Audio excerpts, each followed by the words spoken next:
simplement Aviera di Uino, qui existe depuis 89. Elle a 35 ans cette année.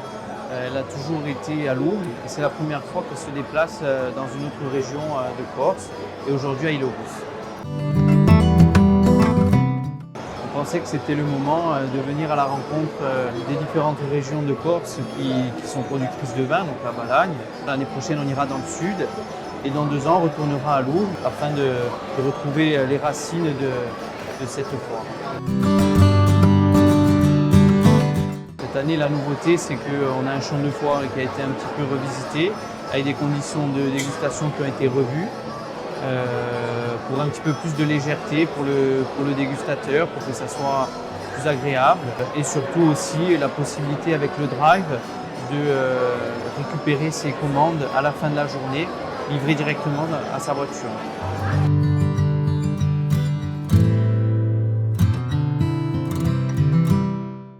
65 vignerons cette année, donc c'est vraiment la foire des vignerons, la rencontre avec le vigneron. On l'a même nommé le wine dating pour que le consommateur puisse faire un tête-à-tête avec le vigneron et mettre un visage sur les cuvées qu'il a l'habitude de consommer, et aussi pour les professionnels, restaurateurs, sommeliers, cavistes, qui peuvent venir aussi découvrir et rencontrer le vigneron en un seul lieu de toutes les appellations.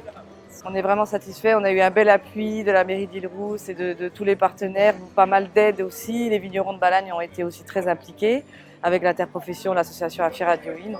Et on est content parce que c'est vrai que c'est un lieu stratégique, donc pour la première partie de l'itinérance, c'est un succès. Une forte influence hier dès l'ouverture, on a été vraiment très contents, les vignerons sont tous très contents, les artisans aussi. On a eu beaucoup de touristes aussi, beaucoup de locaux, donc tout le monde est assez content de cette première journée.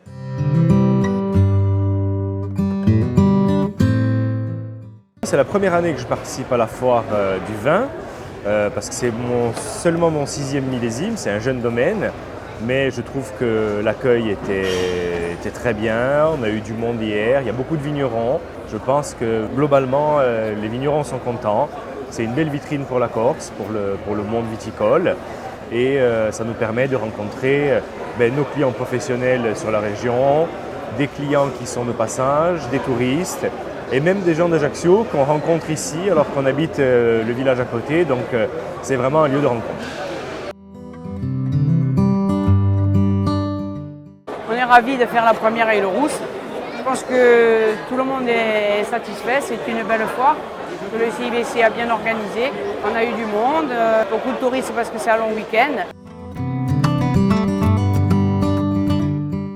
On avait envie de créer un événement qui soit marquant, qui soit à la hauteur des vins corses, tant dans ce qu'elle peut proposer en termes de qualité que de quantité. Et donc c'était bien de repenser un petit peu le modèle en profondeur de la foire. Et il semblerait que la recette qu'on ait appliquée soit plutôt une réussite.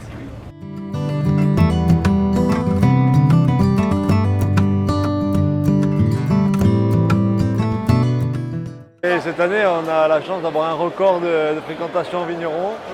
On est 65 vignerons, donc il y a 62 exposants en vignerons corse. Et après, on a 3 guests, 3 invités.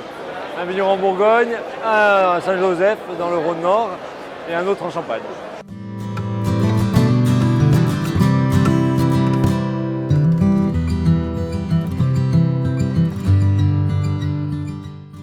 Très fière d'accueillir cette première foire itinérante ici sur la place Pau, où il y a Lise.